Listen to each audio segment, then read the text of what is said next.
അരവിന്ദ് കെജ്രിവാളിന്റെ അറസ്റ്റാണല്ലേ ഇന്ന് മീഡിയ ലോകത്തെ മൊത്തം ചർച്ച. എന്തിനാണ് ഇ അരവിന്ദ് കെജ്രിവാളിനെ അറസ്റ്റ് ചെയ്തത്? ഡൽഹി സർക്കാരിന്റെ 2021-22 മദ്യനയം രൂപീകരിക്കുന്നതുമായി ബന്ധപ്പെട്ട് അഴിമതിയും കള്ളപ്പണം വെളുപ്പിക്കലുമൊക്കെ നടന്നു എന്ന് പറഞ്ഞിട്ടാണ് അരവിന്ദ് കെജ്രിവാളിനും ഇ കേസെടുത്തിരിക്കുന്നത്.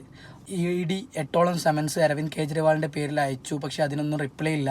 അങ്ങനെയാണ് ഇന്നലെ ഇ വീട്ടിലെത്തുന്നതും വീട്ടിൽ 2 മണിക്കൂറോളം ചോദ്യം ചെയ്യുന്നപ്പുറം അറസ്റ്റ് രേഖപ്പെടുത്തുന്നു. ഡൽഹി മദ്യനയം രൂപീകരിക്കുന്നതിനായിട്ട് പല ആൾക്കാരിൽ നിന്നും 100 കോടിയോളം രൂപ അവർക്ക് പാരിതോഷികം കിട്ടിയെന്നുള്ളതാണ് ഈ കേസിൽ ഇ കണ്ടെത്തിയിരിക്കുന്നത്.